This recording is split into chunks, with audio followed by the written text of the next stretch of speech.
50 Famous Fairy Tales. Tale number 7. Puss in Boots. Long ago, there lived a miller who had 3 sons. When the miller died, he left the mill to his eldest son, his donkey to the second son, and for the youngest son there was nothing left but the cat. Now the eldest son and the second son were happy with their share, but the third son was sad, for how could anyone make a living with only a cat? "Alas," said the boy, "I could sell the cat's skin for a penny, or make a cap of it. But what else is a cat good for? I'll starve, surely." As the youngest son sat thus bemoaning his fate, the cat heard him. Going up to his woeful young master, he said, "Good master, do not be downhearted.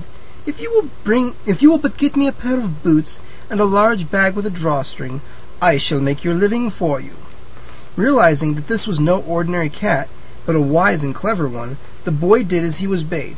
As soon as Puss had his boots and his bag, he hurried into the nearby wood, putting some clover and buttercups into his bag and leaving it invitingly open. He lay down and pretended to sleep.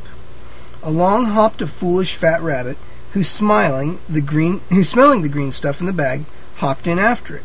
Quick as a wink, Puss in Boots pulled the drawstring tight and had the rabbit in the bag. Then he hastened to the royal palace and asked to see the king. When he came before the ruler, Puss bowed low and said, "Sire, I have here a fine hare which has been sent you by my lord, the Marquis of Carabas." And Puss smiled behind his whiskers, thinking of the noble, high-sounding name he had made up for his master. The king thanked him, for the hare was indeed a fine one, and Puss in Boots departed. Next day Puss went out again with his bag. This time he baited it with grain. Again he left it open and lay down to a pretended nap.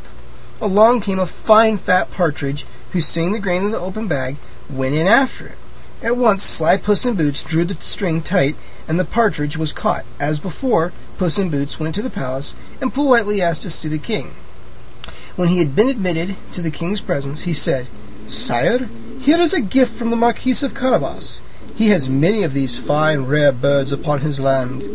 The king was pleased with the thoughtfulness of this unknown Marquis of Carabas, and did not let on that he had never heard the name before. Of course, no one else had ever heard of it either, since Puss had made it up. But no one in the king's court wanted to admit his ignorance, and so no one ever asked who the Marquis of Carabas was. For some time Puss in Boots continued to bring gifts to the king, until that vain personage began to think that the Marquis of Carabas must be a rich young man indeed. One day Puss heard that the king and his lovely daughter were going for a drive along the river. Hastening to his young master, he said, "Good master, if you will follow my directions, I think your fortune is made." Then he told the miller's son everything he had done, adding that the youth must go to bathe in the river at the exact time and the exact spot Puss in Boots should tell him. The young man did as he was told, although he didn't see the sense of it.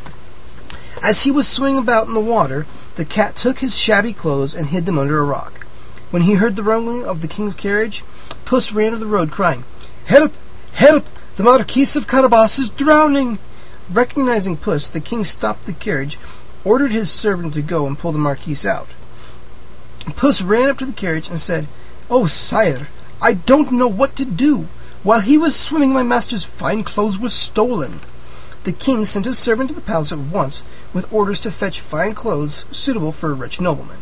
When the miller's son had donned the silken clothing, which was better than he had ever seen before, he looked so handsome that the princess fell in love with him at sight. She begged her father to take the young man in the carriage with them. Puss in Boots ran joyfully ahead of the carriage and was soon out of sight. When he saw some reapers in a grain field, he ran up to them and cried, "The royal coach is coming this way. When the king asks you who owns these fields, see that you answer, the Marquis of Carabas. If you do not, you shall be ground up into mincemeat." Not wanting to be ground into mincemeat, the reapers agreed. When the king approached, he called out, "Who owns these fine fields?" The reapers answered, "The Marquis of Carabas, sire." Puss ran on until he came to some men who were mowing the hay in a meadow. He ran up to them and cried, "The royal coach is coming this way. When the king asks you who owns these fields, see that you answer, the Marquis of Carabas. If you refuse, you will be ground into mincemeat." These people, too, obeyed the cat. So again the king was told that the land belonged to the Marquis of Carabas. Next, Puss came to a great castle in the wood. He knew it to be the castle of a terrible ogre who had the magic power to change himself into many other shapes. Going to the door, he said, "I have a message for the owner of the castle." When he was led into the presence of the ogre, Puss said, "I have heard so much about you that I have had to pay you a visit.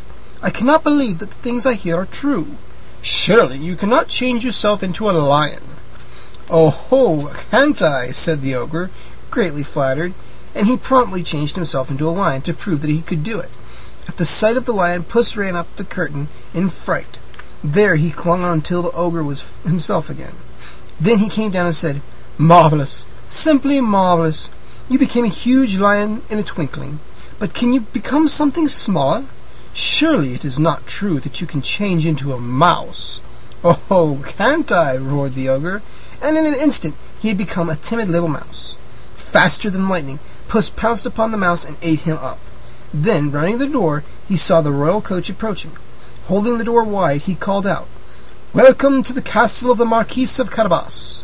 When the king saw the rich palace the Marquis owned, and had walked through the spacious grounds, he made no objection to his daughter's marrying the young man, which she did at once, and that is how the famous Puss in Boots made his master's fortune. The end.